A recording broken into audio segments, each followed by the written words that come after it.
Thanks for tuning in to Everything Catholic again. Now I'd like to continue with the theme covered in the previous video, and so for this one I'd like to share this clip of Father Iannuzzi sharing with us what God the Father said to St. Catherine of Siena. Listen to this. Even if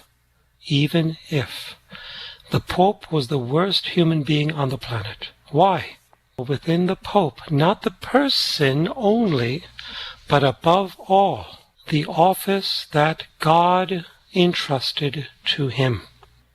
Many saints, I can name Francis of Assisi and others, would encourage their followers, their disciples, or you may call them devotees, right? Would encourage them never ever to break from the Pope, no matter what kind of person he is. I mean, the Church has seen many bad popes, the Borgia popes, and so on and so forth, and we've heard all crazy stories, embellished in part as well. But the point is this: the saints looked beyond the person to the office, and they respected that. Now, the writings of Catherine of Siena speak very eloquently about the Pope. There is a letter, and it is a beautiful letter, composed by Catherine of Siena to the Christians and the priests.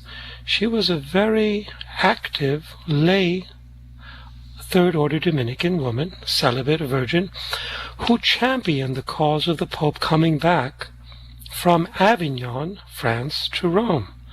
She knew that his place in Rome was preordained by God, for it stemmed from Jesus' exhortation to Peter to go back to Rome, where he was to not only shed his blood, but sow the seeds for the beginning of the Church by the shedding of his blood.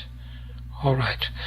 Now, Catherine of Siena, and this is just coming to mind on the spur, spoke very directly, forcefully, about the importance of remaining united with the Pope.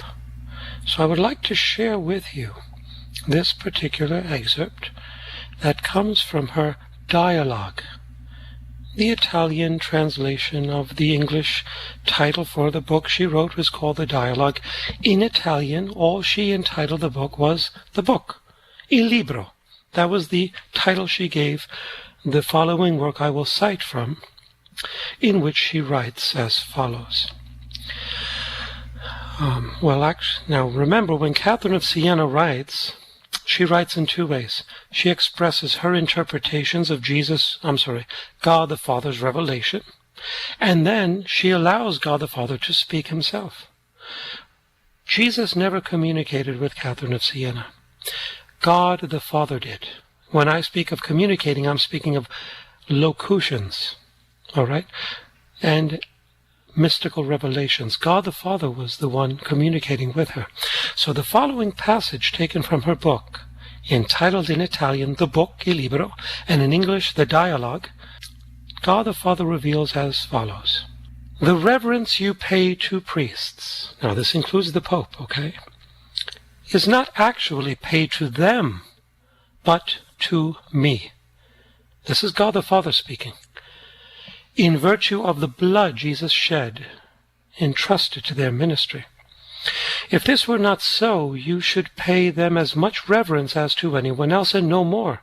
It is this ministry of theirs that dictates that you should reverence them and come to them, not for what they are themselves, but for the power I have entrusted to them, if you would receive the sacraments of the Church.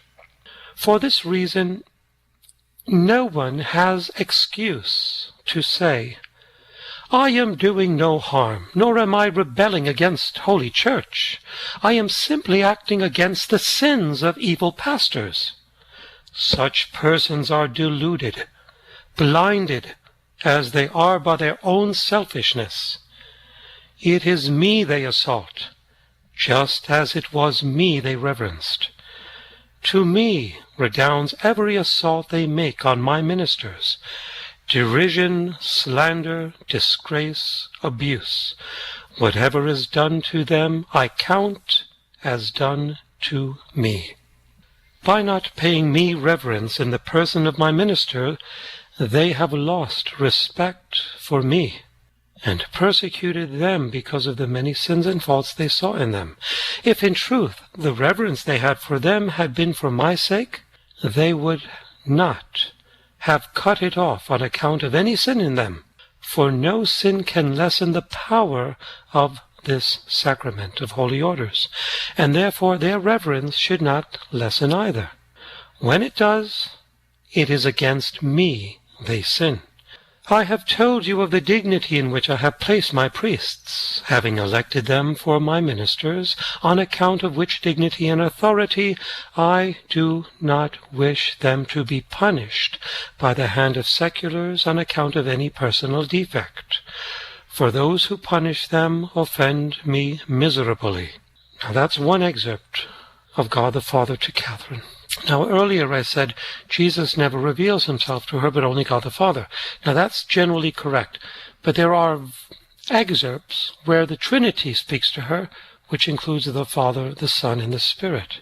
All right, and this is one such excerpt taken from the same book. And by the way, these references are from chapters 115, 116, and 20.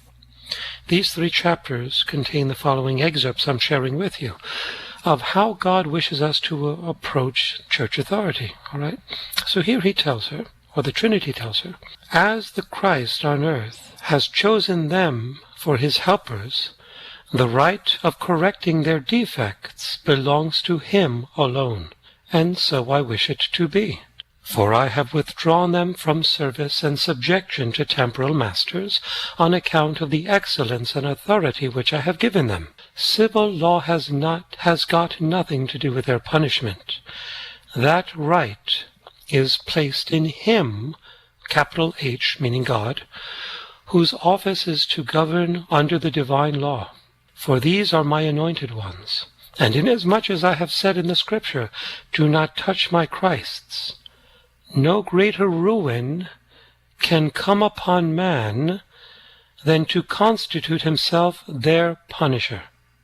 Now this is God the Father speaking to Catherine of Siena, God the Son, the Trinity, if you will. And this reverence that God the Father insisted upon when speaking to Catherine of Siena toward his ministers, his priests, including the Pope, is something that we should be mindful of.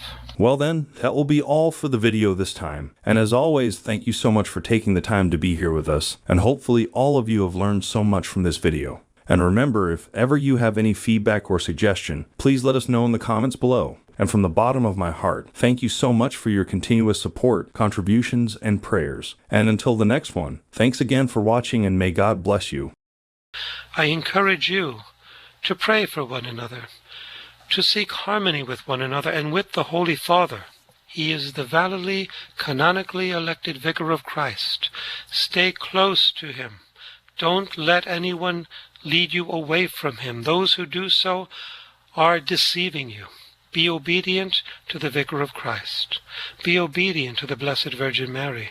Be obedient to the magisterial and traditional teachings of the Church, and be obedient to your conscience. All right?